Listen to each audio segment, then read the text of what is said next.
Magandang araw na muli mga boss. Bigla na lang daw lumubog itong brake pedal ni customer. Mabuti na lang na itabi niya ng maayos.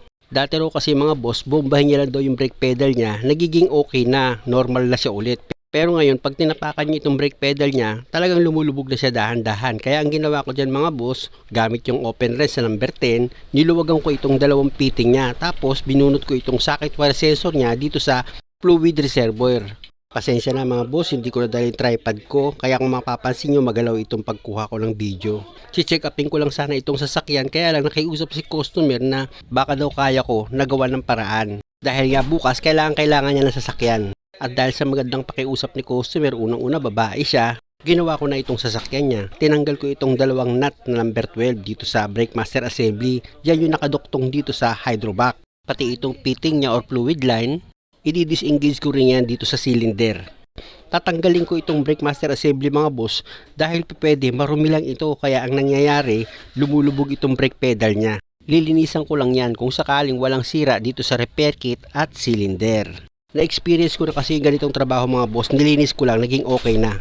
At sigurado ako dito mga boss, aabutin na ako dito ng gabi dahil nga sa alas 5 ng hapon na ako nagsimula. At pag natanggal ko na itong dalawang fitting, tapos yung dalawang nut dito sa hydrovac, bubunutin ko na itong brake master assembly ni customer. At yung tumulong fluid dyan, hanggat maaari, buhusan nyo ng tubig para hindi masira yung pintura ng sasakyan nyo. At kung makikita nyo mga boss, dahil nga isang kamay lang ginagamit ko dyan, dahil hawak ko yung camera, binubunot ko itong primary piston ng brake master assembly ni customer. Meron pang isang piston yan mga boss ha, bali dalawa kasi yan, isang primary piston at secondary piston. Hindi ko na ipakita sa inyo yung secondary piston, pero dalawa yan. Ang unang napansin ko dito mga boss, bago ko linisan itong brake master assembly ni customer, itong fluid niya parang putik na. Kaya lalong tumibay yung hinala ko na marumi lang itong brake fluid niya, kaya itong brake pedal niya lumulubog. At dahil nga sa malapit lang ako sa bahay namin mga boss, inuwi ko itong brake master assembly ni customer, dito ko yan nilinis. At least yung tripod ko nagamit ko pa.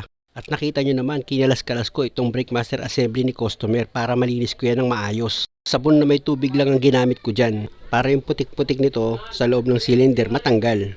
Medyo tumagal lang ako sa paglinis dito mga boss dahil nga sa grabe yung dumi nito sa loob ng cylinder niya, pati dito sa fluid reservoir. Kaya kung ganitong klaseng sasakyan yung mga boss at ganito siya karumi, samahan nyo lang ng kaunting tiyaga. Pakita ko sa inyo mga boss, kita nyo yung loob niya no? Buo-buong putik yan nasa loob eh. Alam nyo mga boss, bukod sa alas 5 na ako ng hapon nagsimula, alam ko naman wala akong mabibiling repair kit nito na available. Kaya nga kung makikita nyo, nilinis ko na lang talaga yan. At ang naging usapan namin dito ni customer, kapag hindi talaga bumalik yung preno niya, mapipilitan siyang bumili ng bagong brake master assembly niya.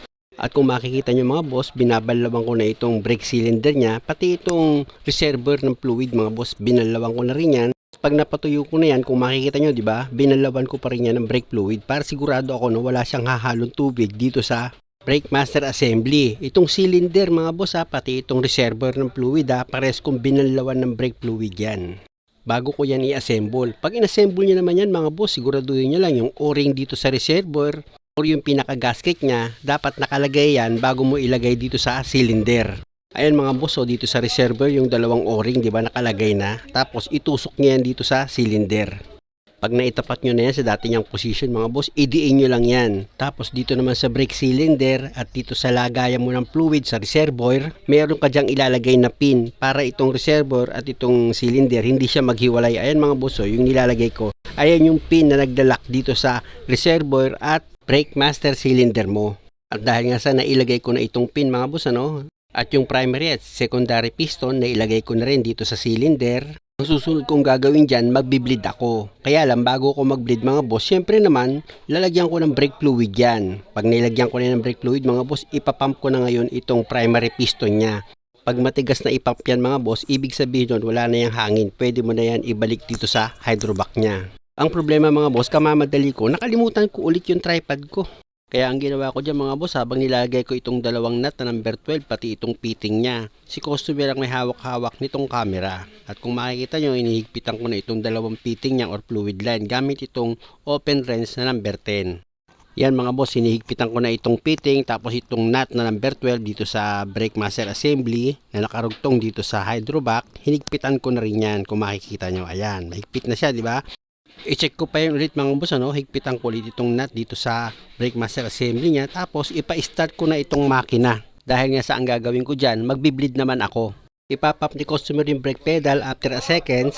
Ipapatigil ko, dapat nakadiin lang sa brake pedal. Tsaka ako naman luluwagan itong fitting para lumabas yung hangin. At pag lumabas na yung hangin dyan mga boss, isarado mo siya ulit. Tapos pump ulit sa brake pedal. Tapos after a seconds, pirmes, nakadiin, luwagan mo ulit itong fitting. Yung pangalawang fitting naman ang luluwagan mo. Pag lumabas na yung hangin yan, tapos buo na yung brake fluid na lumalabas. At yung brake pedal mo normal na. Hindi na siya dahan-dahan lumulubog. Pag ganon, okay na yun mga boss. Muli mga boss, maraming salamat sa panonood. Sana nakakuha kayo ng idea. At kung maaari, huwag nyo naman sanang kalimutang mag-subscribe sa channel ko. Nakita nyo mga boss, okay na kay customer itong brake pedal niya. Satisfied customer, salamat!